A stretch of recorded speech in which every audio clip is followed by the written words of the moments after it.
Foi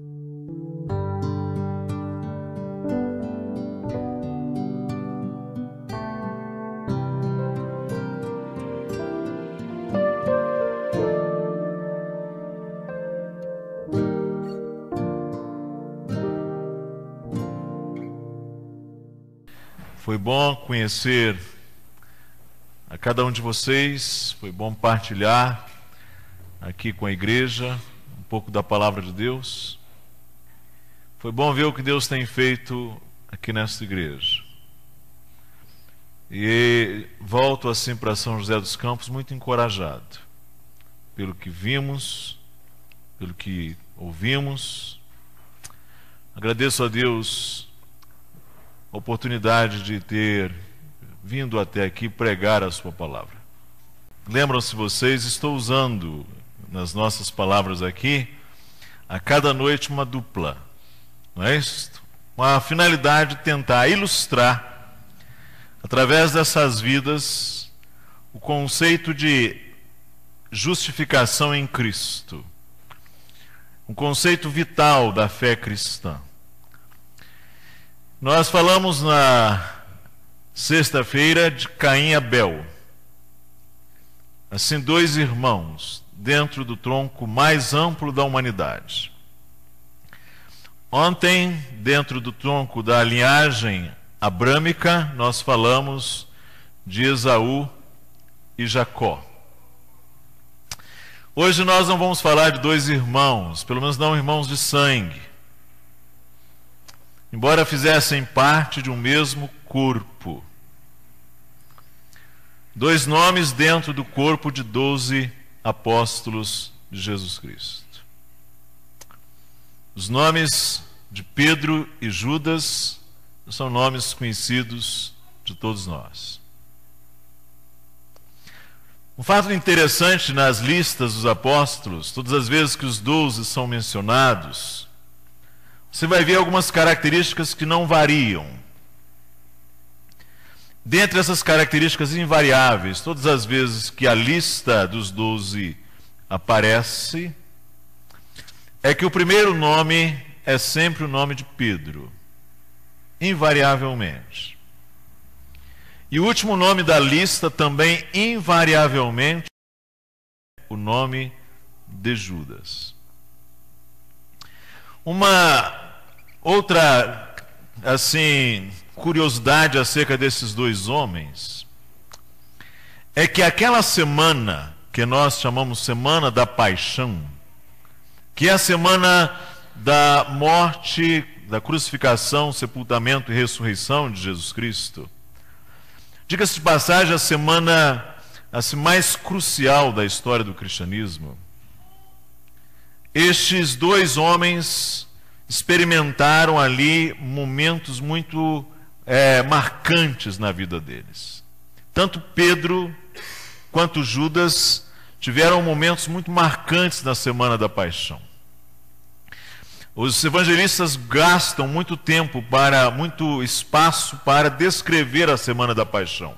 Só para que você tenha noção, 25% dos evangelhos, e ainda mais no Evangelho de João, são gastos apenas para descrever os acontecimentos que se deram naquele período de 7 a 8 dias, conhecido como Semana da Crucificação de Cristo Jesus.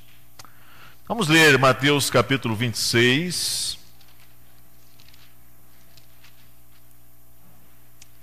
A partir do verso 69, e aí nós vamos entrar pelo capítulo 27.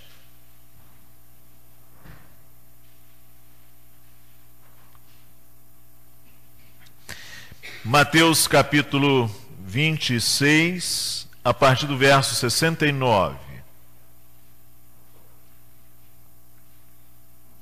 Ora, estava Pedro assentado fora no pátio, e aproximando-se uma criada lhe disse: também tu estavas com Jesus o Galileu. Ele, porém, o negou diante de todos, dizendo: não sei o que dizes. E saindo para o alpendre, foi ele visto por outra criada, a qual disse aos que ali estavam: Este também estava com Jesus o Nazareno. E ele negou outra vez com juramento: não conheço tal homem. Logo depois, aproximando-se os que ali estavam, disseram a Pedro: verdadeiramente és também um deles, porque o teu modo de falar o denuncia.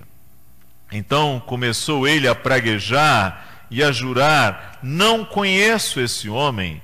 E imediatamente cantou o galo. Então Pedro se lembrou da palavra que Jesus lhe dissera: antes que o galo cante, tu me negarás 3 vezes. E saindo dali chorou amargamente. Ao romper o dia, todos os principais sacerdotes, os anciãos do povo, entraram em conselho contra Jesus para o matarem. E amarrando-o, levaram-no e o entregaram ao governador Pilatos.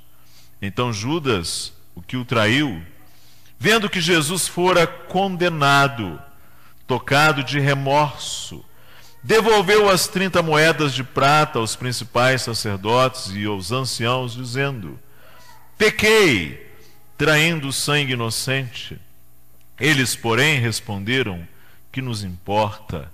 Isto é contigo? Então Judas, atirando para o santuário as moedas de prata, retirou-se e foi enforcar-se.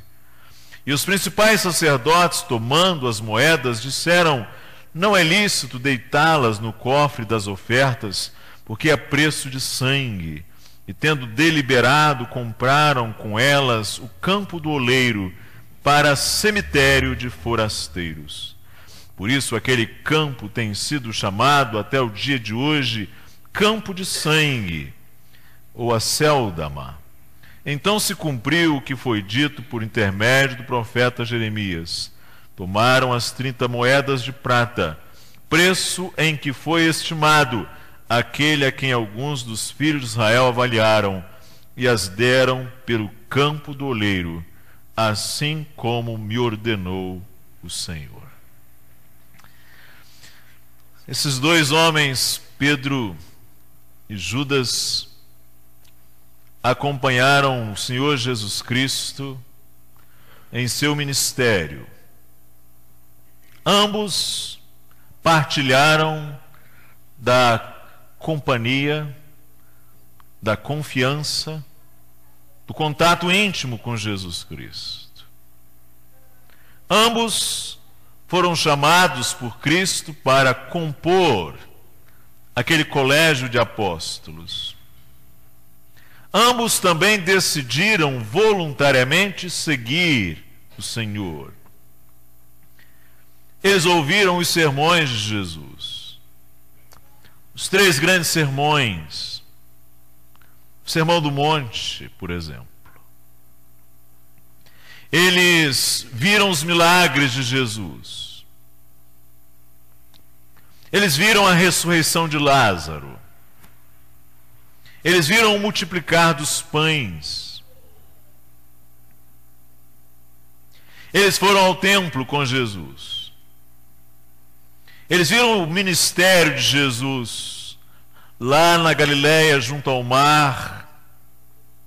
Eles viram o ministério de Jesus lá também, além do Jordão. Viram o ministério de Jesus lá em Jerusalém, quando ele enfrentou o antagonismo, a oposição dos religiosos. Eles também receberam os ensinos privativos de Jesus. Porque Jesus tinha um ensino que era direcionado ao público, mas Jesus também tinha um ensino que era focado, privativo, aos apóstolos. Ensino em que ele particularizava, ele explicava certas questões em detalhes, aplicava certas verdades. Muitas vezes não fazia isso em público, mas fazia isto aos apóstolos, aos 12. Judas e Pedro estiveram esse tempo juntos com Jesus. Quando Jesus enviou os 12, enviou a ambos. E eles foram e fizeram seus milagres, e fizeram obras grandiosas, e voltaram trazendo um relatório altamente auspicioso, um relatório muito encorajador. Eles disseram que viram os poderes dos céus caindo, Satanás sendo destronado, a ponto de Jesus Cristo encorajá-los realmente a perseverarem, tanto Pedro quanto Judas. O que dizer de Pedro? Ele é bastante conhecido de todos nós, não é verdade? Que figura mais interessante é Pedro? Ele é, por assim dizer, uma figura sanguínea, uma figura explosiva, não é isso? Ele é alguém impulsivo. A impulsividade dele se dá em muitos momentos. Por exemplo, quando Jesus vem à noite aproximar-se do barco e ele percebe que é Jesus quem vem, e ele está ali, sabe-se lá, praticamente nu, ele é o primeiro a lançar-se na água. Ou quando Jesus vem andando sobre as águas, após haver estado do outro lado do mar, andando Jesus Cristo sobre as águas, Pedro pede para ir ter com ele, e Pedro então esboça ali os primeiros passos sobre as águas, olhando para Jesus, mas em determinado momento ele começa a afundar. E ele grita: Senhor, salva-me! Esse é Pedro, não é isso? Em um momento ele faz uma confissão maravilhosa, ele diz: Tu és o Cristo, Filho do Deus vivente. E minutos depois ele diz: tem pena de ti, Senhor, não vai para a cruz não. E Jesus diz: arreda, Satanás, porque não cogita das coisas do Senhor, mas cogita das coisas que são dos homens. Pedro tem esta inconstância, não é isto? Ele é também presunçoso, ele se presume muito, ele se acha, como dizem os adolescentes hoje, não é? Ele acha que ele tem ali alguma coisa que os demais não têm. Nesse capítulo 26, por exemplo, quando você... esse é um capítulo, aliás, muito triste, não é? E Jesus então faz um aviso de que... ele diz assim, a partir do verso 31, então Jesus lhes disse: esta noite todos vós vos escandalizareis comigo, porque está escrito: ferirei o pastor e as ovelhas do rebanho ficarão dispersas. Mas depois da minha ressurreição irei adiante de vós para a Galiléia. Disse-lhe Pedro: ainda que venhas a ser um tropeço para todos, nunca o serás para mim. Olha isto, gente. Que confiança própria, não é? Que excesso de confiança, que presunção, não é? Jesus Cristo acabou de fazer uma profecia tão clara, tão afirmativa, tão assertiva, e ele reage desta maneira. Olha, tudo bem, todo mundo pode se escandalizar, eu, todavia, jamais, nunca vou tropeçar, vou me escandalizar de ti. E replicou Jesus: em verdade te digo que nesta mesma noite, antes que o galo cante, orarás 3 vezes. E aí disse Pedro: ainda que me seja necessário morrer contigo, de nenhum modo te negarei. Os discípulos disseram o mesmo, mas ele fez esse coro mais forte, não é? Ele fez isso com uma eloquência, ele fez isso com uma confiança, com um ímpeto. Essa é uma característica dele. Quando vai no Getsêmani, Jesus está super esgotado. Não é só o esgotamento físico, é o esgotamento espiritual, emocional, a pressão que aquilo significa. E Jesus estava angustiado até a morte, diz o texto. A angústia não é pecado, gente. Nem sempre está relacionada a pecado. A angústia é fruto da nossa humanidade neste mundo. Jesus era homem completo. E Jesus não tinha pecado, mas ele estava angustiado até a morte, diz o texto bíblico. E ele chamou Pedro, João e Tiago para irem ao Getsêmani orar com ele. E Jesus então pediu: vocês fiquem aqui, eu vou adiante orar um pouco. Enquanto Jesus estava ali agonizando, sofrendo, o que aconteceu com Pedro e os demais? Dormiram um bom sono, não é verdade? Aliás, se você olhar no Novo Testamento, Pedro dorme em umas horas que não deve, não é? Em Atos, aliás, ele durante o dia ele sonha com um lençol, não é? Então ele dorme em alguns momentos muito interessantes assim. Parece que ele não tem aquela vigilância que deveria ter nos momentos em que deveria manifestar essa vigilância.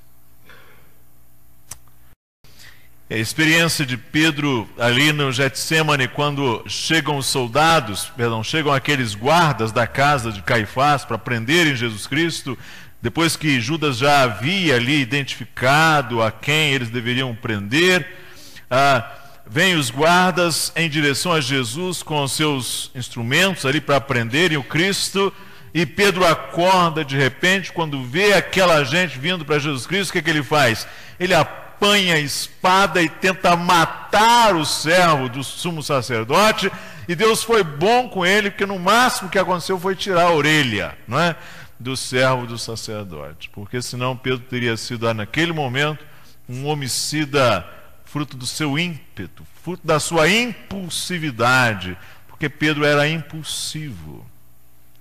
Pedro também era alguém precipitado com as palavras. Quantas vezes ele erra pela palavra, ele é inadequado com a palavra.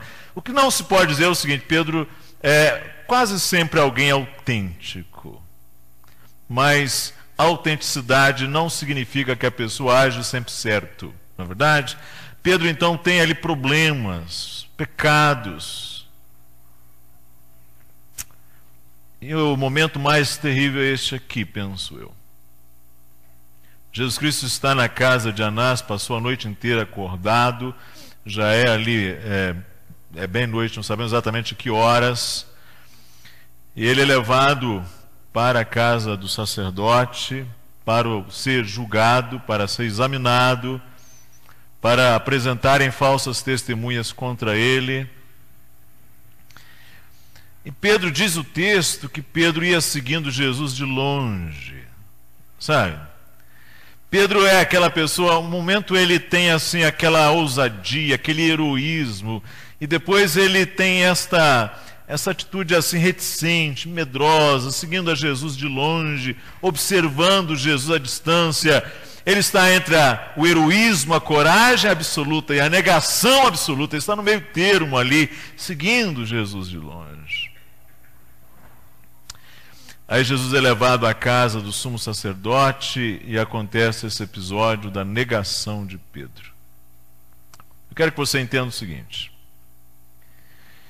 o melhor amigo de Jesus, a pessoa mais próxima, mais íntima de Jesus era Pedro. E eu posso dizer também, o outro lado é verdade. O melhor amigo de Pedro, a pessoa a quem Pedro mais respeitava, a pessoa a quem Pedro mais estava ligado, era Jesus Cristo. E Jesus Cristo ensinou tantas coisas a Pedro, não é verdade? E agora está ali na casa, e aí ele vai para o pátio, assentado fora no pátio, enquanto as coisas estão acontecendo lá dentro. Aproxima-se uma criada e diz: tu estavas com Galileu, Jesus, e ele negou diante de todos: não sei o que dizes. Então aqui a gente pode dizer o seguinte: se a Rede Globo precisasse de um artista desse que interpreta um papel muito bem, tem aqui um candidato em potencial. Ele faz aquela cara de paisagem, emite aquele som bem afirmativo. Não conheço esse homem, não é? Desse jeito. Saindo para o alpendre, agora então ele, incomodado, afasta-se um pouco mais. Foi ele visto por outra criada, a qual disse que ali, aos que ali estavam, este também estava com Jesus o Nazareno. E ele negou outra vez, com juramento: não conheço tal homem. Com juramento. Para nós isso não é grande coisa, mas para o judeu isso é uma coisa seríssima. Logo depois, aproximando-se, os que ali estavam disseram a Pedro: verdadeiramente és também um deles, porque o teu modo de falar o denuncia. É evidente. Nós dizemos: está na cara. Então começou ele a praguejar e a jurar: não conheço este homem. E imediatamente se cumpriu o que o Senhor profetizara, previra. O galo cantou. E esse galo cantou afinado. Porque pode ser que ninguém tenha ouvido aquele galo cantar, pode ser que tenha sido mais um dentre tantos os galos, e ninguém naquele instante tenha se dado conta de que um galo ali na vizinhança estava cantando, porque ele estava fazendo aquilo que já fizeram, sabe-se lá, centenas, milhares de vezes. Mas Pedro ouviu aquele canto como quem ouvia o caruso cantar. Aquilo chegou aos ouvidos dele e trouxe à sua consciência as palavras de Jesus Cristo. Antes que o galo cante, 3 vezes me negarás.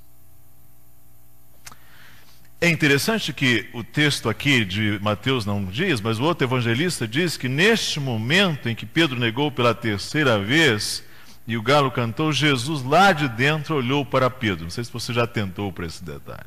Houve uma troca de olhares entre eles, mais ou menos aquela troca de olhares que um marido de 50, 60 anos tem com sua esposa. Um já olha para o outro, já sabe tudo o que está acontecendo.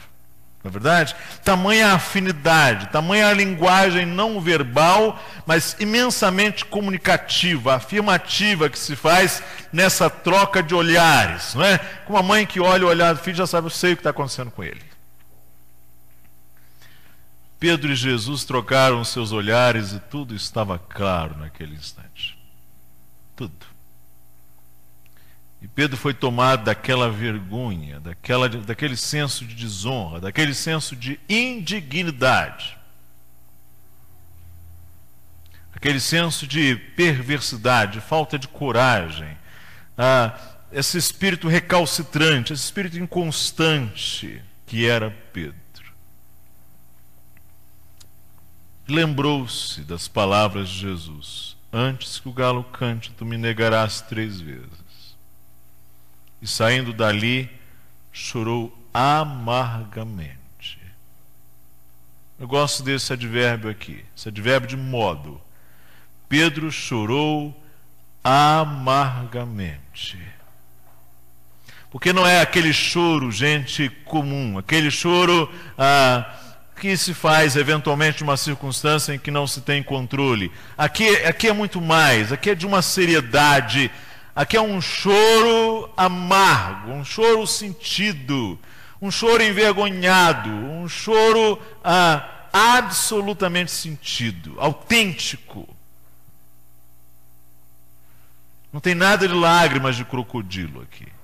São lágrimas pesadas de um coração ferido, que sabe que pecou da maneira mais dramática e contra a pessoa que não podia pecar jamais, que era Cristo, ainda mais com tudo quanto Cristo representava para ele.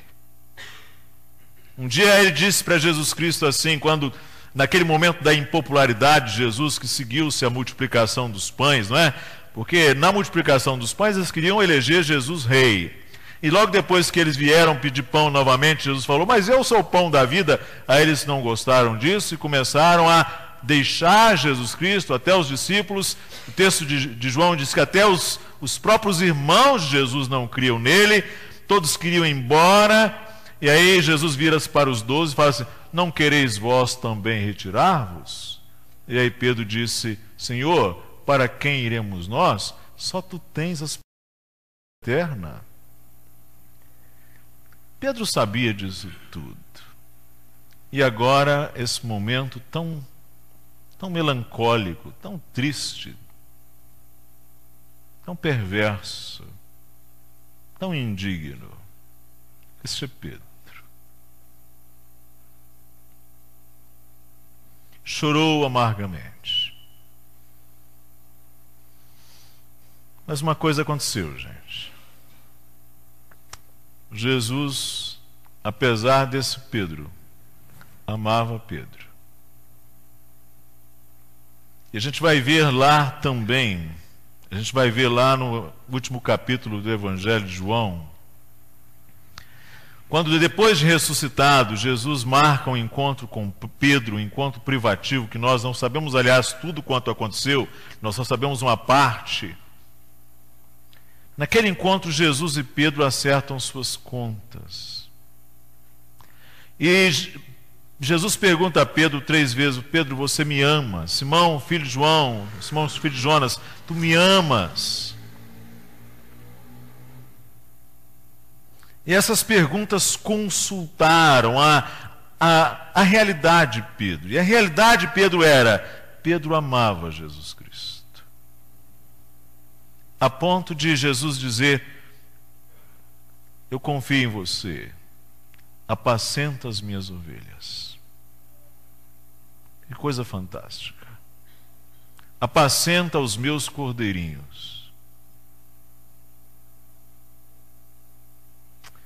O outro personagem é Judas. O nome dele é um nome fantástico, gente. A gente não coloca este nome Judas nos nossos filhos por causa dele. Mas deve ser dito que o nome dele era um bom nome, porque era o nome de um dos patriarcas, de um dos filhos de Jacó na língua grega, né? Judá na língua grega. É um bom nome. Que significa que ele era um judeu que obviamente estava ligado às suas heranças históricas, às suas heranças religiosas. Não sabemos muito sobre Judas. Sabemos que ele era um homem de um lugar chamado Queriot. Daí Judas, homem de Queriot, Judas Iscariote, não é?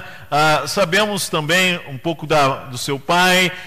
Sabemos que ele uniu-se ao grupo dos apóstolos. E sabemos que ele não nutria um sentimento autêntico em relação a Jesus Cristo. Por exemplo, quando no momento em que Jesus, na casa de Lázaro, após a ressurreição de Lázaro, estão ali assentados, Jesus, a Maria, Marta e Lázaro, Maria então, o que ela faz? Ela quebra aquele vaso de alabastro com nardo puro, derrama nos pés de Cristo, enxuga com os cabelos, e aí Judas fala: para que esse desperdício? Por que que não se vendeu esse perfume por 300 denários e não se deu aos pobres? Que sujeito caridoso. Não é? A gente vai falar: realmente, eis aí uma obra caridosa, é um filântropo, é alguém realmente voltado para as questões sociais, pode fazer serviço social. Mas nada disso. Diz o texto bíblico que ele não tinha preocupação com os pobres. Isso era apenas um discurso, isso era apenas um argumento oco, vazio. Porque, na verdade, ele falava isso porque ele era o tesoureiro, ele tinha a bolsa, e o Evangelho diz que, sendo ladrão, ele subtraía o dinheiro que se lançava na bolsa. Esse era o perfil de Judas, um perfil esquivo. Quando a palavra de Deus diz que Satanás encheu o coração de Judas, para que ele fizesse ali um acordo com as autoridades religiosas, o que Judas combinou? Combinou de fazer a entrega do Messias por 30 moedas de prata. Agora lembre-se você, tudo quanto Judas experimentou, todos os privilégios, todas as dádivas, todos os dons.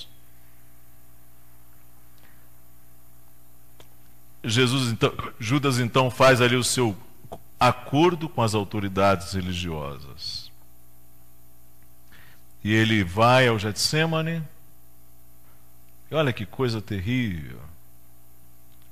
quando ele se aproxima de Jesus, Jesus usa a seguinte expressão: amigo, a que vieste? É claro que Jesus já sabia, mas Deus faz perguntas, não é? A gente tem falado isso, faz perguntas para que efetivamente aquilo denuncie as nossas intenções, faz pergunta não para ele saber, mas para nós sermos consultados, não é? Para nós buscarmos dentro de nós mesmos ali os nossos motivos. Amigo, a que vieste? E aí vem Judas e faz aquele beijo, né? Coisa totalmente inautêntica.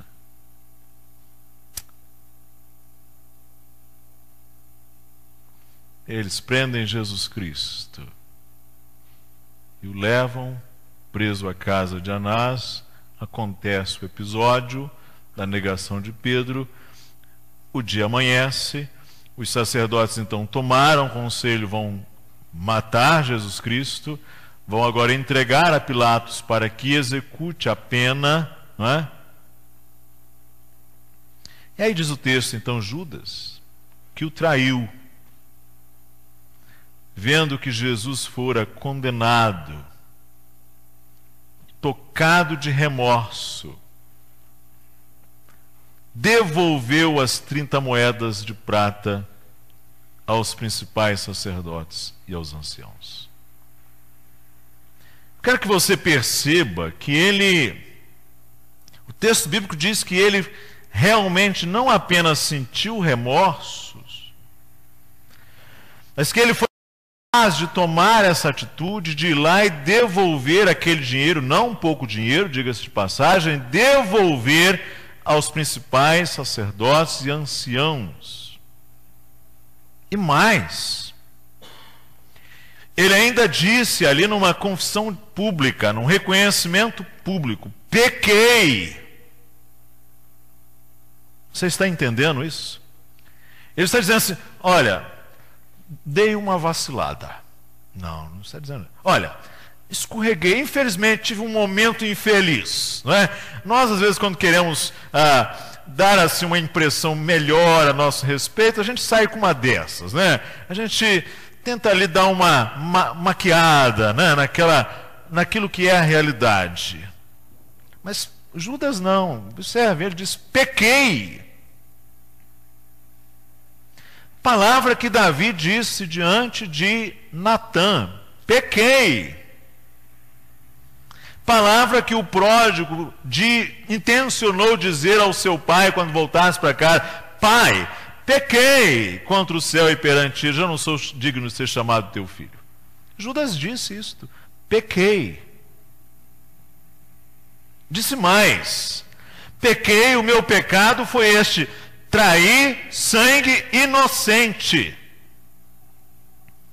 Quer dizer, ele tem consciência de que ele participou de um estratagema, de uma armação para condenar alguém que é inocente e, ainda mais, que vai ser agora sacrificado, que vai ser morto inocentemente. Os sacerdotes que lavaram as mãos, não é? E deixa eu dizer uma coisa para você. Às vezes você ouve por aí que líderes religiosos estão fazendo algumas bobagens, você lê por aí que líderes religiosos são desonestos, que há corrupção religiosa. Olhe, isto não é coisa de agora, isso é tão velho quanto os filhos de Eli, sabe-se lá até quando isso vai. Isso é coisa antiga, gente. Religiosos envolvidos com escândalos, com pecados, isso é coisa muito antiga. Eles disseram: o que nos importa, isso é contigo. Nesta hora é assim que as coisas funcionam, né? Cada um por si, Deus que por todos. Deus não estava por ninguém ali nessa situação. Essa que é a realidade. Estava contra todos, não é? Então Judas fez o seguinte: atirou para o santuário as moedas de prata e retirou-se. E foi enforcar-se. tamanho senso de indignidade dele. Ele também tem esse senso de desqualificação para a vida. Ele chega ao ponto de dizer: eu não sirvo para viver. É o que ele está dizendo. Ele está dizendo eloquentemente: eu sou indigno de estar pisando esse chão, de estar vivo, de estar respirando. Você está percebendo? Judas faz algo que muitos não fazem. Muitos nem chegam a esse ponto. Ele retirou-se e foi enforcar-se. É interessante o que acontece com os sacerdotes, né? Eles vão lá e tomam as moedas. Mas para não lançar as moedas, ele diz: não é lícito lançar essas moedas no cofre das ofertas, no gasofilácio, porque é preço de sangue, eles estão seguros. Então, para fazer aquele exercício de uma, vamos dizer assim, a pessoa quando comete uma coisa dessa, para compensar a sua consciência, para fazer algum remendo, não é? Eles fazem o seguinte: olha, os estrangeiros, quando vêm para cá, eles não têm onde ser sepultados, eles ficam sendo jogados aí nas valas, eles não têm cemitério, então vamos fazer uma obra social, vamos comprar um terreno para ceder como cemitério para os forasteiros. Vamos fazer uma boa ação com esse dinheiro. Deu para entender? A gente quer assim fazer um negócio com a nossa consciência, não é? É assim que às vezes o ser humano age. Para acomodar o seu sentimento de culpa, ele tenta comprar a sua consciência. Por isso aquele campo tem sido chamado até hoje de campo de sangue. Veja Judas. O que ele fez? A gente pode dizer que ele teve um certo tipo de arrependimento, de reconhecimento, de confissão de pecados? Teve. A gente pode dizer que o senso de culpa o oprimiu grandemente? Teve.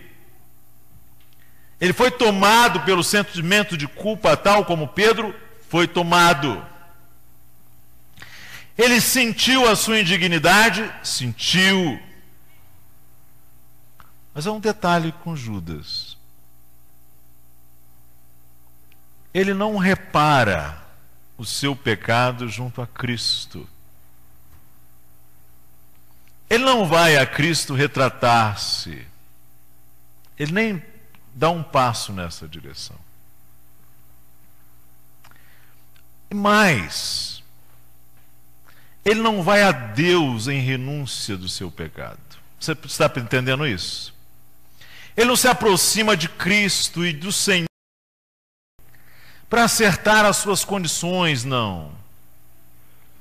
O seu sentimento de culpa fica ali dentro dele, mas ele não se aproxima de Deus para oferecer a Deus ali o seu arrependimento sincero. E ele não tem qualquer intenção de corrigir o que aquilo significou para Cristo. A gente pode dizer o seguinte: que Judas não teve a oportunidade de estar com Jesus Cristo. Não é triste isso, gente? Não teve a oportunidade de chegar-se diante de Cristo face a face, como alguém que fere, que magoa, como alguém que peca, como alguém que comete uma perfídia, comete um ato indigno. Ele não teve isto.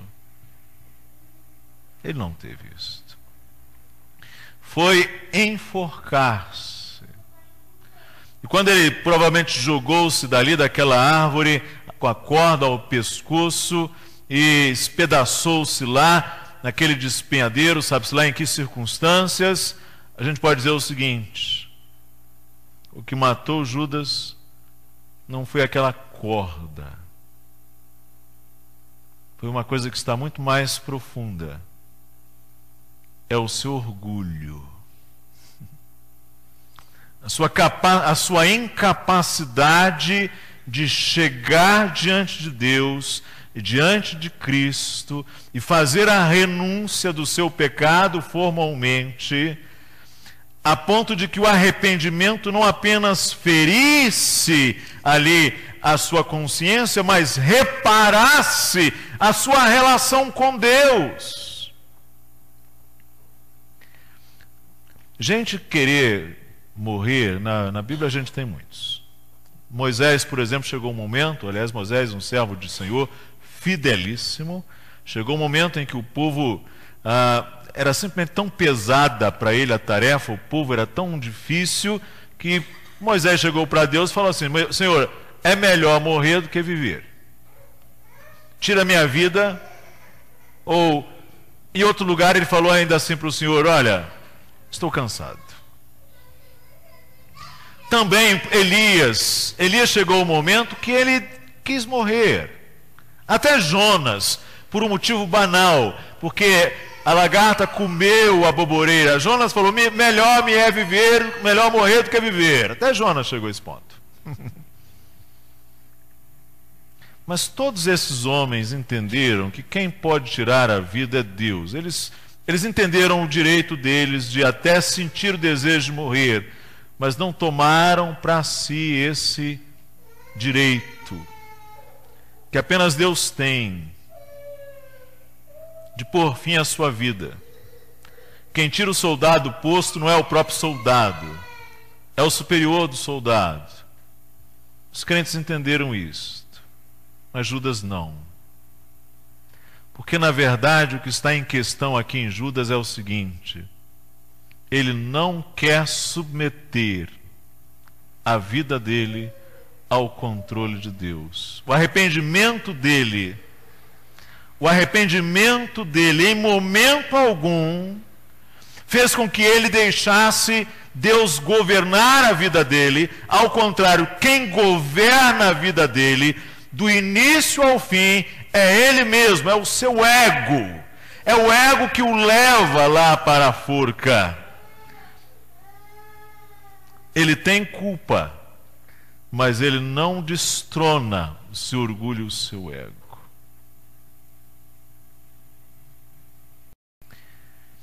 E aí Judas foi morto, foi vítima da sua indisposição de quebrantar-se realmente.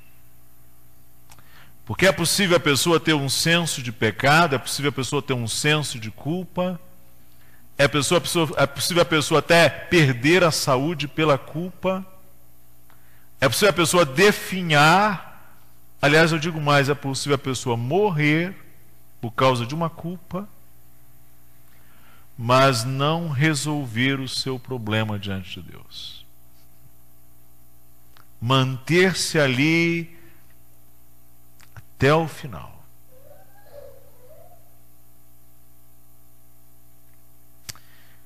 Vamos pensar agora um pouco então nisto. Judas e Pedro parecem sintetizar assim os seres humanos. Quem governa a sua vida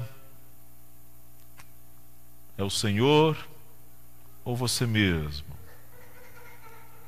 E mais, o seu arrependimento leva você até Cristo? Pedro teve um momento para chegar até Cristo, Judas não. De uma geral, nós, seres humanos, temos um senso superficial do perdão de Deus. Mas devemos lembrar que nós temos que colocar as etiquetas da mesma maneira que Deus coloca a etiqueta. E temos que colocar a etiqueta pecado no mesmo lugar, ou nas mesmas coisas em que Deus coloca essa etiqueta.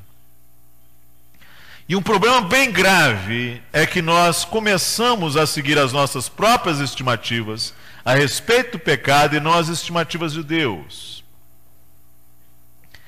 E quando nós vamos acomodando a consciência ali e vamos achando que o problema é nosso, não é um problema no nosso relacionamento com o Senhor, e não buscamos restaurar a nossa comunhão com o Senhor, ou não buscamos resolver o problema do pecado diante do Senhor, geralmente isso é o princípio de decadência de uma pessoa. Então, homens costumam ter um senso superficial do perdão de Deus. Isso porque um senso superficial de pecado fica satisfeito com um senso superficial de perdão. Veja esses dois casos. Pedro chorou amargamente. Mas eu dizia na sexta-feira que o choro por nossos pecados somente não salva, gente. Isso pode parecer uma novidade para você, mas não salva. Também só o reconhecimento do nosso pecado também não salva. Ainda que seja um passo muito importante, não salva. A admissão da nossa culpa também por si mesma não salva. É importante? Muitíssimo. Se esse choro, se essa comoção, se esse arrependimento, se esse remorso, como você queira chamar, não nos conduzir à cruz de Cristo, não é o choro que transpõe o abismo entre a justiça e o pecado.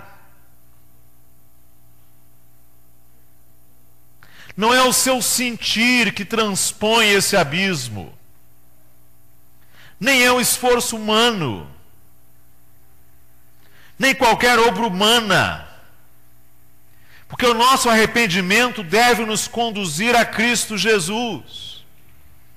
Porque é nele, no sacrifício, que está a provisão de Deus para o nosso pecado.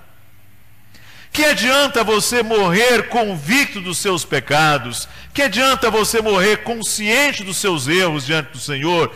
Que adianta você morrer convicto de que você pecou, de que você tem culpa, mas se você não veio a Cristo? Você morreu nas mesmas condições em que este homem. Ele morreu sob o peso do seu erro, sob a gravidade do seu pecado, mas não foi a Cristo. Jesus Cristo, inclusive, chega a dizer, lá em João capítulo 17, ele diz assim: quando eu estava com eles, guardei-os no teu nome que me deste e protegi-os, e nenhum deles se perdeu, exceto o filho da perdição. O que significa que Judas foi identificado por Jesus como filho da perdição.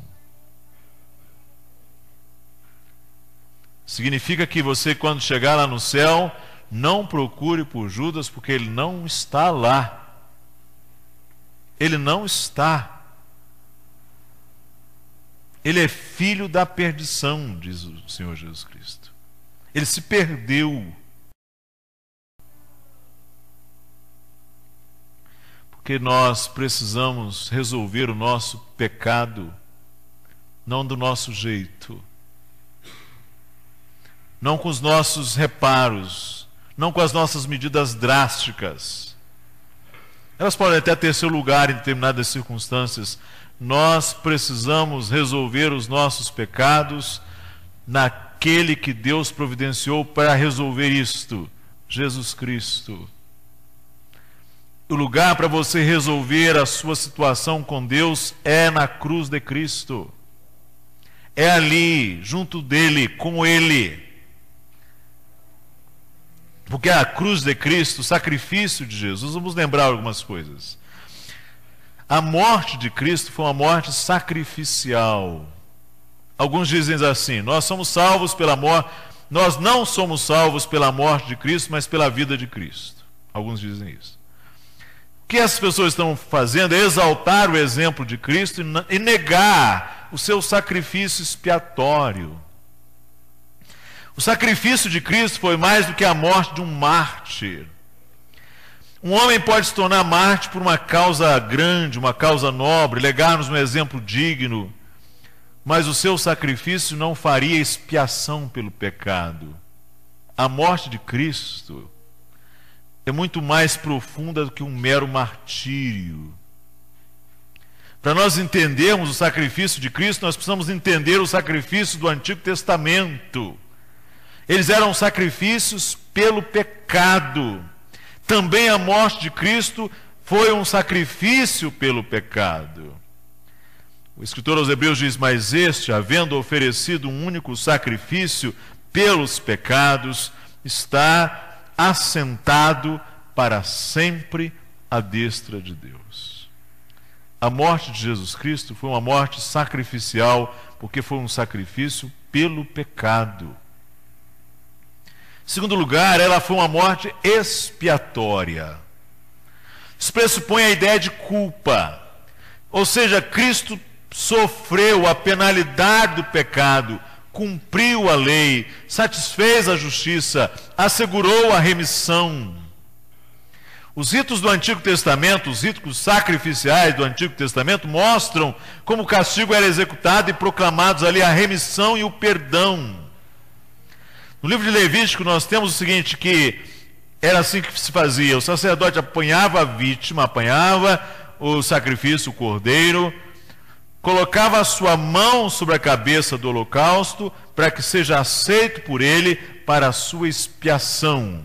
Ali havia uma transferência da culpa do ofertante para a vítima. Isso que nós chamamos de expiação. Ou seja, essa colocação da mão sobre a cabeça representava a transferência da culpa do ofertante para a oferta. Ou seja, todas essas passagens mostram o pecado sendo expiado pelo sacrifício e então sendo perdoado. No Antigo Testamento havia um dia da expiação, que era realizado uma vez por ano, e ele incluía a aspersão do sangue. Isso porque a lei amaldiçoava o pecador, mas o sangue removia a maldição.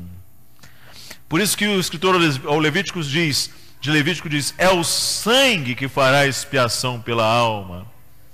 Então a morte de Cristo é apresentada no Novo Testamento com esse mesmo sentido. Isto é o meu sangue, disse Jesus quando ele institui a ceia. Isto é o meu sangue, o sangue do Novo Testamento, que é derramado por muitos para a remissão dos pecados. O escritor aos Hebreus vai dizer que sem derramamento de sangue, a remissão. É pelo sangue de Cristo que nós somos lavados. O sangue de Cristo, seu Filho, nos purifica de todo pecado, diz o apóstolo João.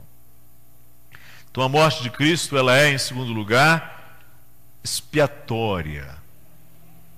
Em terceiro lugar, ela é vicária. Você já deve ter ouvido essa palavra, vigário ou vicário. Significa em lugar de outrem. Vicário ou vigário é um substituto. Alguém que toma o lugar de outro.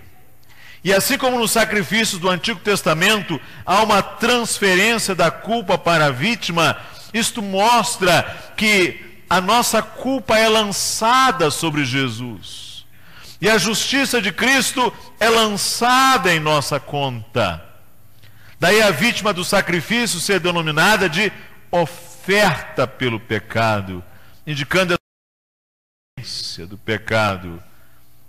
O profeta Isaías diz o seguinte: todos nós andávamos desgarrados como ovelhas, cada um se desviava pelo seu caminho, mas o Senhor fez cair sobre ele a iniquidade de nós todos. A morte de Cristo não é apenas a morte de um ser humano a mais, é uma morte que tem o sentido substitutivo. Ou seja, o Senhor lança na conta dele os nossos pecados, a ponto de Deus precisar virar o seu rosto para ele, a ponto dele dizer: Deus meu, por que me desamparaste? A ponto dele dizer as suas últimas palavras: tetelestai, está consumado, está pago, não resta mais nada. Ou seja, o Senhor lança a justiça de Cristo em nossa conta. Essa é a razão porque Jesus é chamado Cordeiro de Deus. Ele toma sobre si os nossos pecados. Esse é o sentido. Essa é a ideia de substituição que o Novo Testamento nos ensina. Em quarto lugar, o sacrifício de Jesus, ele é suficiente. É uma completa satisfação de todas as exigências da justiça de Deus. Nela Deus remove uma barreira para a salvação, mas Ele faz mais. Deus também garante de fato a nossa salvação. Cristo pagou pelos nossos pecados e nada mais precisa ser acrescentado a esta obra. Se você for lá no templo do Antigo Testamento, ou no tabernáculo, você vai observar que tem lá muitos móveis. O sacerdote entrava ali com o seu sacrifício, mas não havia assentos, não havia cadeira. O sacerdote oficiava em pé, porque ele sempre precisava voltar, não havia descanso. O sacrifício sempre era repetido. Mas o escritor aos Hebreus diz que Jesus Cristo oficiou, ofereceu o sacrifício, o seu próprio sacrifício, e agora assentou-se à destra da majestade nas alturas. Sabe por quê? Porque significa que o sacrifício dele foi suficiente, definitivo, cabal. Basta você crer nele. Você não precisa subir as 365 degraus de algum lugar para purgar os seus pecados. Você não precisa carregar uma cruz pesada a determinado lugar para tentar purgar os seus pecados. Você não precisa andar de joelhos aí por essas ruas, batendo nas suas costas em penitência para purgar os seus pecados. Você não precisa carregar pedaços de paralelepípedo na sua cabeça, sangrar o seu couro cabeludo para purgar os seus pecados. Você não precisa andar 600, 700 quilômetros a pé até que os seus pés se transformem em sangue, em carne viva para pagar os seus pecados. É preciso apenas, sabe o quê? Que você aceite o sacrifício que Cristo já fez por você, porque Ele é suficiente, é bastante, é isto que Deus espera e só. A partir de então, o que você precisa fazer é ser grato ao Senhor. A palavra de Deus diz que Ele, portanto, pode salvar totalmente os que por Ele se chegam a Deus. Salvar totalmente. O débito se extinguiu perfeitamente, completamente. É triste que a gente às vezes conversa com as pessoas e elas dizem: Cristo fez o sacrifício sim, mas eu preciso pagar ali um sacrifício, eu preciso fazer por onde, eu preciso obter ali alguma quitação da minha dívida. Olha, nada mais é requerido e nem é possível. Apenas o sacrifício de Cristo é suficiente, bastante. Aliás, se você acrescenta, é porque você não confia totalmente que o sacrifício dele seja suficiente. E nada mais pode satisfazer as exigências de Deus senão a justiça de Cristo. Nada mais pode ser acrescentado, só o sacrifício de Jesus Cristo. Em quinto e último lugar, o sacrifício de Jesus, ele é propiciatório e ele é reconciliador. Sabe o que é propiciação? Propiciação é tornar alguém favorável a nós. Propiciar é quando alguém que nos é inimigo, alguém que está irado conosco, alguém que está em disposição conosco, alguém que está contra nós, se torna favorável a nós. O que o sacrifício de Jesus fez foi propiciar, aplacar, tornar favorável a quem se ofendeu. Nós ofendemos a Deus com os nossos pecados. Nós ofendemos a Deus com a nossa rebeldia. Mas o sacrifício de Jesus, ele propiciou a Deus. Ele fez com que Deus agora tenha se tornado favorável a nós. Ele olha para nós, na medida em que nós confiamos em Cristo, agora não mais com a ira dele sobre nós, mas com a sua graça e o seu desejo de reconciliar-se conosco. Às vezes as pessoas acham que Deus não tem ira, que Deus não tem indignação, que Deus não tem raiva, que Deus não tem cólera. Porque para muitas pessoas as ideias de raiva, ou cólera, ou ira, indignação, é apenas para seres ruins. Mas isto é um simplismo. Deixa eu dizer a você. Se você não se indignar diante das coisas ruins, é sinal de que você não é bom. Se você vê uma situação perversa e você não se indignar diante dela, é sinal de que você é frio, é indiferente. Porque um ser bom é um ser que se ira contra o mal, que fica indignado. Quando você ouve dizer que lá no Rio de Janeiro alguém apanhou a corpinho daquela criança, saiu arrastando num carro, que aquela criança morreu ali esvaída, praticamente esfacelado, o que é que você fica? Você fica indignado. Você fica indignado porque isso é sinal de que você tem saúde. Porque um ser bom é um ser que precisa se indignar. Ora, e você espera que Deus não venha se indignar diante do pecado? Você espera que um juiz justo olhe o pecado de maneira complacente? Você espera que um juiz justo tolere o pecado, feche os olhos ao mal, seja simplesmente aquele vovô passivo ali, completamente omisso, que está tudo bem? Você espera isto? Você espera que um Deus perfeito haja desta maneira? Claro que não, porque você não espera nem que um juiz humano haja assim. Ao contrário, você espera que ele pratique a justiça. Deus não pode abrir mão da sua injustiça, da sua justiça, por isso que ele sente indignação todos os dias, diz a palavra de Deus. Mas em Cristo, ele se torna favorável a nós. Ele é propiciado. Ele nos recebe. E ele se reconcilia. Você sabe o que é reconciliar, não sabe? Reconciliar é colocar em paz, é colocar em harmonia partes que estão rompidas.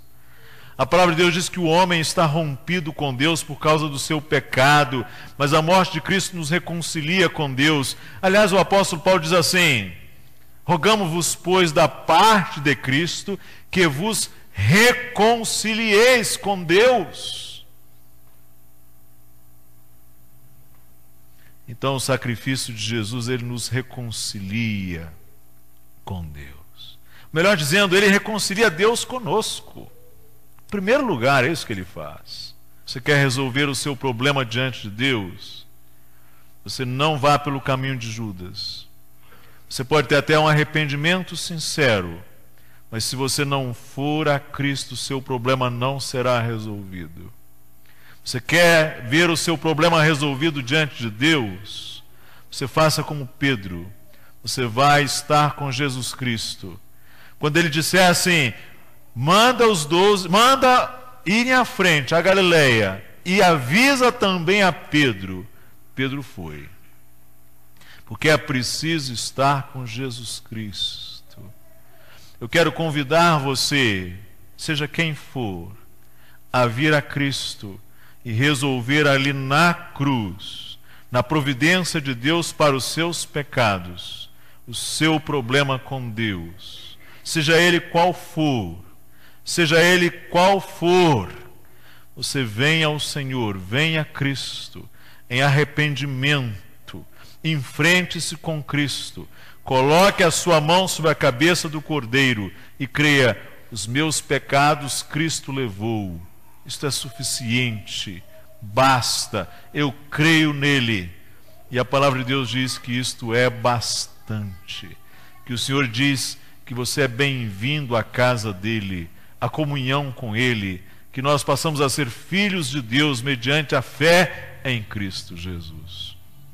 A justiça é uma dádiva de Deus, por meio do sacrifício de Jesus Cristo, a pecadores, como Pedro e como Judas, mas há pecadores que deles se aproximam, confessando os seus pecados e com plena consciência da sua incapacidade de alcançar a justiça por si mesmos, pedem a Deus que o sacrifício de Cristo seja eficiente, eficaz para si mesmos, que creem que o sacrifício de Jesus é bastante para si mesmos. Se você crer a Cristo assim, a palavra diz que você é salvo. Pedro veio a Cristo com fé. e o Senhor o recebeu, e ele passou a ser ali exatamente o que foi, o apóstolo de Jesus Cristo. Pecador, como nós, mas justificado por Cristo. Agora, Judas, mesmo tomado de culpas, mesmo sentindo-se indigno para viver, preferiu morrer sem confrontar-se com Cristo. Com quem desses dois você se identifica? Com quem você se identifica? Com Caim ou com Abel? Com Jacó ou com Esaú? Com Judas ou com Pedro? Que Deus te abençoe. Amém.